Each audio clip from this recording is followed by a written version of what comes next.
ঠাকুরবাড়ির ছোট বউ থেকে রবির ছুটি। মৃণালিনী রবীন্দ্রনাথকে পতি দেবতা রূপে পেয়েছিলেন, আপন গর্ভের 5টি সন্তানের জনক হিসাবে পেয়েছিলেন, ঠাকুরবাড়ির কনিষ্ঠ সন্তান রূপে পেয়েছিলেন, পেয়েছিলেন বঙ্গদর্শনের সম্পাদক, ব্রাহ্মণ সমাজের কর্তৃপক্ষ, বিশ্বকবি রবি ঠাকুর রূপে। কিন্তু বয়সে 13 বছরের বড় এই যুবককে 9 বছর 9 মাস বয়সের সেই বালিকাটি কি খুব সহজ অন্তরঙ্গ বন্ধু বা সখা রূপে পেয়েছিলেন? আজীবন মৃণালিনীকে রবীন্দ্রনাথ স্নেহ করেছেন, আর মৃণালিনী সামলেছেন তাঁর সন্তানদের। কাদম্বরীর বৈদগ্ধ্য তাঁর ছিল না, ছিল না আনাতার খানের অপার্থিব দৈহিক সৌন্দর্য বা অতুল রহস্য। তবু যখনই প্রয়োজন হয়েছে নিজ অলঙ্কার বিক্রি করে অর্থ তুলে দিয়েছেন রবি ঠাকুরের হাতে। যখন ঘোরতর অভিমান হয়েছে তখন বলেছেন,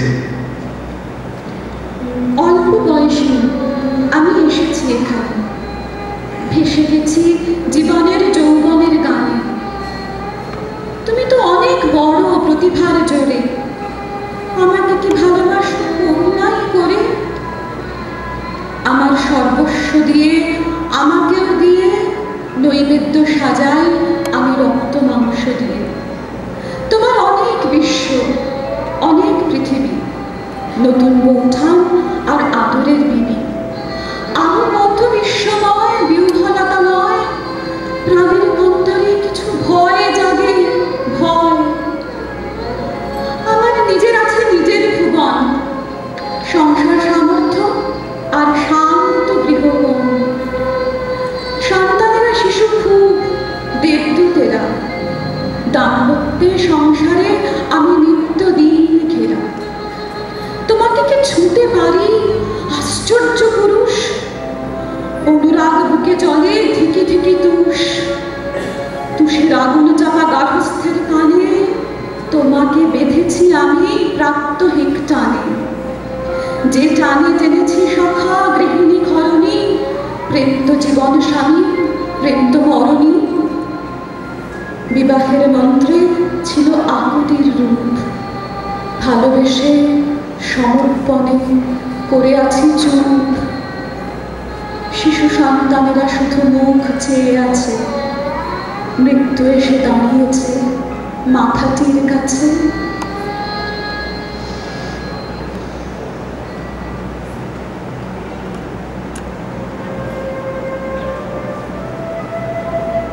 ছোটবেলায় আম পাড়তে যেতে দক্ষিণ দিঘি গাঁয়ের ঝোল রাতে, চুলে তোমার কচুরি পানা ঘ্রাণ। প্রাসাদে এলে খোলাম কচি হাতে, বড় বাড়ির কাজের ফাঁকে একা।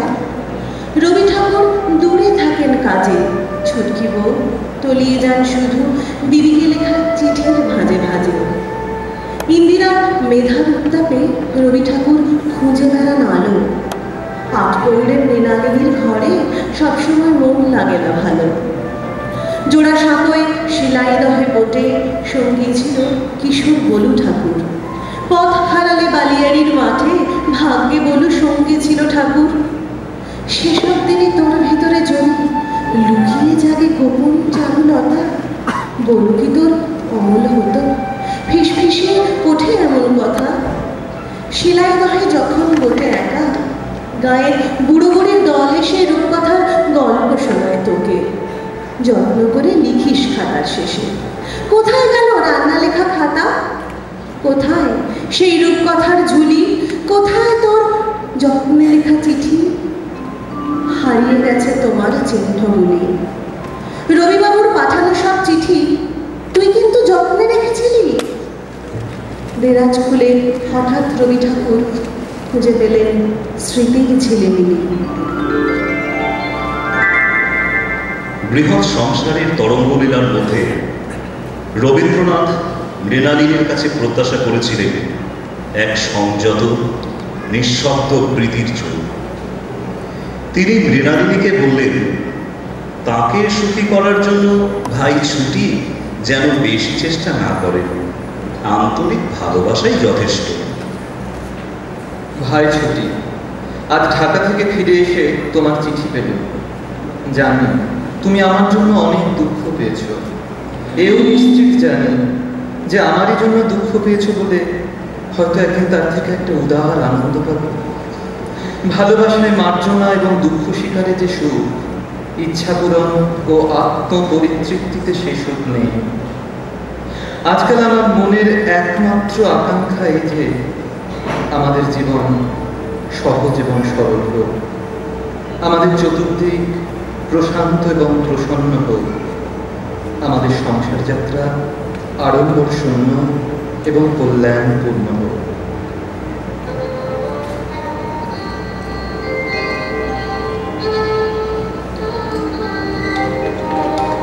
আমি এখন একাকী মাঝরাত, মাধুরীলতা পাশে ঘুমিয়ে আছে। তুমি এখন শিলাইদহে বটে, নিবিড় চিঠি ইন্দিরার কাছে। তোমার বটে জ্যোৎস্না ফটফটে, আমার কথা ভুলে যাওয়ার মতো। উপযুক্ত স্নিগ্ধ পটভূমি, জ্যোৎস্না রাত, আকাশ যথাযথ। এখন তুমি প্রেমিক কবি চিঠি, এখন তুমি হারানো বন্ধা। বিবির কথায় আত্মহারা হও, ওকে পাঠাও নতুন লেখা গান। আমি তোমার আটপৌরে বল, তোমায় আমি সত্যি ভালোবাসি। যখন আমার শরীরে তুমি নাও, যখন তোমার শোভন মধুর বাঁশি, বুঝতে পারি অন্য কাউকে ভাবছ। আমার বুকের কোমল রং সুখ, তবুও তুমি আমাকে দেখছো না। দিগন্তে কার গভীর স্মিত মুখ। এসব কথা তোমাকে বলবো না, আমার বলার ভাষাও ভালো নয়। রাগ রাগিনীর সুর চিনতে আজও আমার দারুণ ভুল ভ্রান্তি হয়। আমি একটা বোকা গ্রাম্য মেয়ে, তোমার লেখা বুঝতে ভয়েই সারা। আমাকে তোমার কি বা প্রয়োজন রান্নাঘর আর শয্যাকক্ষ ছাড়া? প্রথম প্রথম তোমার ছন্দ ভুল শুধরে দিতেন নতুন উত্থান। এখন যেমন বিবি তোমার লেখা অসামান্য সুরে বসিয়ে গান। আমি নীরব একাকী মাঝরাত, আমার কোনো নিজস্ব সুর নেই। যে সুর দিয়ে তোমার ঘুম ভাঙে, আমার সে সুর তোমায় ছুতে নেই। যখন তুমি পদ্মা থেকে ফেরো, বিবির মতো আঁচ করে চুল বাঁধো, তবুও তুমি লুকিয়ে চিঠি লেখো। শুনছ আমি লুকিয়ে একা কাঁদি। যখন তোমার অবমুখে মেঘ, আমি তখন লুকিয়ে কাজল করি। আত্মঘাতী বন্ধনের মতো পিছনে পড়ে চুলটা মেলে ধরি। তবুও তুমি মেঘ হয়েই থাকো। আর কিভাবে কত নকল করি। যারা তোমাকে মেঘ বানিয়ে দেয়, তাদের মতো অপসরা অপসরী আমি তো নই, এটাই আমার দোষ। আমার দুঃখের আভিজাত্য নেই, আমার কান্না লেখে না কোনো দিন, আমার ক্রোধেও রুচির ছাপ নেই। এসব কথা ফুরিয়ে এলো জানি, আমার কথা ফুরিয়ে যাওয়াই ভালো। তুমি এখন শিলাইদহে বটে, ফুটছে প্রথম রূপোর মতো আলো।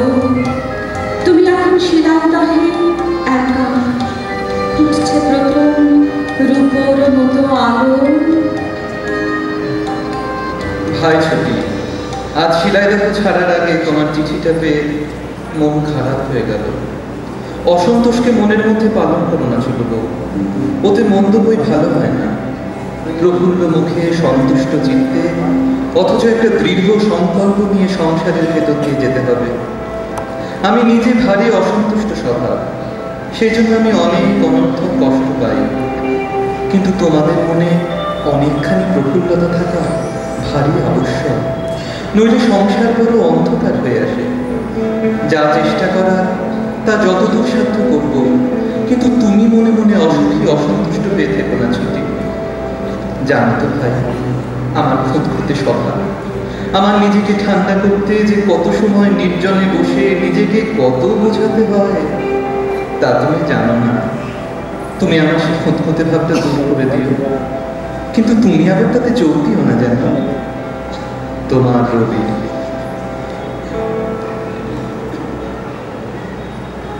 পূর্ণভবন রাঙা হয়ে উঠেছিল বিবাহের রঙে, নাকি আগুনের আছে সারাটা জীবন আঁচলে আগুন ঢেকে একটু একটু পুড়ে গেছো তুমি মেয়ে।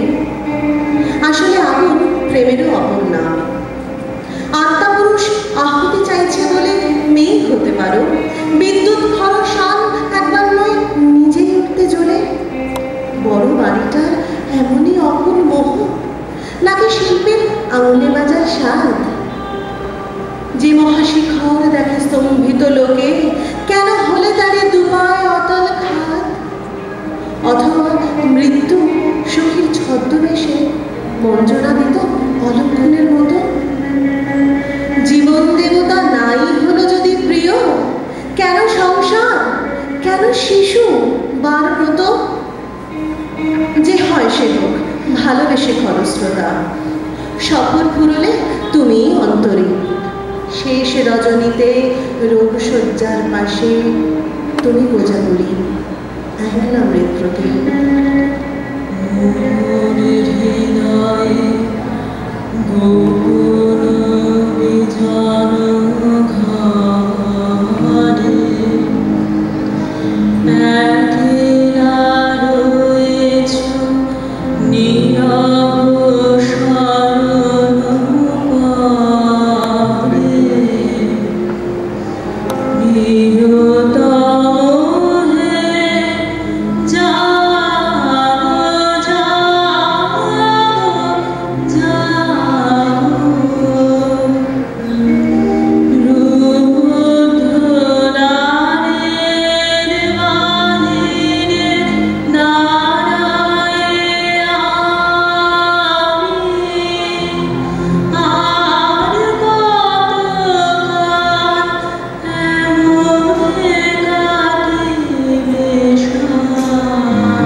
প্রিয়